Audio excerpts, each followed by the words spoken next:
नमः पार्वती पतये हर हर महादेव। आज बैठा हुआ था तो मन में एक विचार आया कि वर्तमान समय में हम सभी बच्चों के मन को समझने का बहुत प्रयत्न कर रहे हैं। बच्चे के मन में क्या चल रहा है, उसको कैसे उसके साथ व्यवहार करें, उसके साथ उठना बैठना सिखाया जा रहा है। स्कूलों में माता पिता को सिखाया जा रहा है कि आपको कम बोलना है, बच्चों को डांटना नहीं है, हंसी खेल में ही सब चीज़ें सिखाया देना है, ये टीचर को बताया जा रहा है।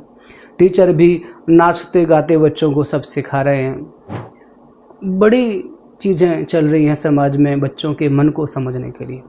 पर मुझे लगता है वर्तमान समय में जितना बच्चों के मन को समझने की आवश्यकता है, उससे कहीं ज़्यादा बुजुर्गों के मन को समझने की आवश्यकता है। हमारे घर के परिवार के जो वयोवृद्ध हैं, जो बुजुर्ग हैं, उनके मन को भी समझना उतना ही आवश्यक है। कहने को तो हम कह देते हैं कि बच्चे और बूढ़े एक समान, पर क्या सत्य है ये? मानते हैं हम?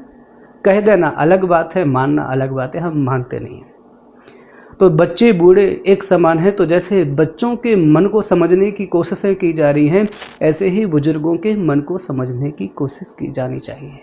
उनके मन में क्या चल रहा है, वो किसी चीज़ से आहत तो नहीं हो रहे हैं, उनको कोई बात बुरी तो नहीं लग रही है, और संवाद में कोई बात ऐसी तो नहीं आपने कह दी जो उनको छू गई हो।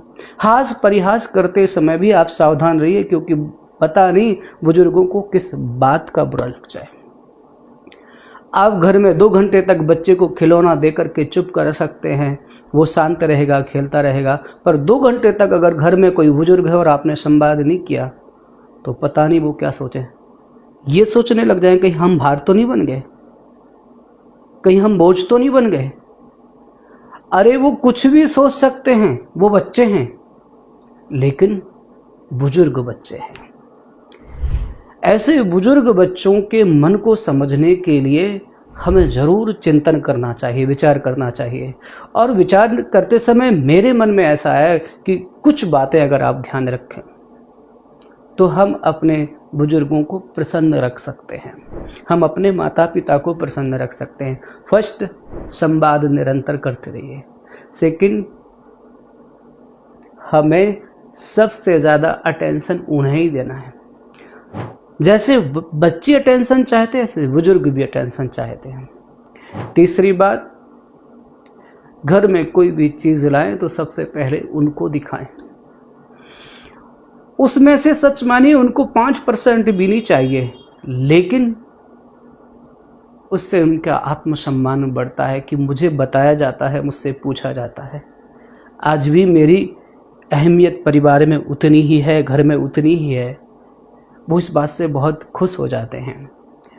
और एक बात और आप सभी से कहूँगा, बहुत सारी बातें हैं, मैं धीरे धीरे इस विषय पर चर्चा बाद में करूँगा कुछ आने वाले दिनों में, लेकिन चूंकि अभी श्रावण का मास चल रहा है तो उससे जोड़ करके मैं एक बात कह देता हूँ कि आप शिव मंदिर में बैठ करके 2 घंटे अभिषेक करते हैं, भगवान शिव प्रसन्न होंगे। लेकिन आधा घंटे बैठ करके माता पिता से बात करते हैं तो भगवान शिव जरूर प्रसन्न होंगे। 4 घंटे बैठ करके आप मंदिर में गुजारें और 15 मिनट अपने बुजुर्गों को न दे सकें, अपने परिवार के बड़े लोगों को ना दे सकें, अपने माता पिता को ना दे सकें, तो बुरा मत मानना। आपका अभिषेक, आपकी पूजा, आपकी साधना व्यर्थ है। घर में बैठे हुए शिव स्वरूप माता पिता की जो पूजा नहीं करता है, जो उनका अनादर करता है, उनका सम्मान नहीं करता है, उसकी कोई भी पूजा भगवान शिव स्वीकार नहीं करते हैं। इस श्रावण माह में भगवान शिव के अनेक अभिषेक करने के बाद एक अभिषेक ये भी करिए कि अपने माता पिता को समय दीजिए, उनके मन को पढ़ने की कोशिश कीजिए, उनके मन को समझने की कोशिश कीजिए, और फिर देखिए जीवन में क्या चमत्कार होता है। महादेव प्रसन्न, माता पिता प्रसन्न, माता पिता प्रसन्न, महादेव प्रसन्न। विचार करिए। हर हर महादेव।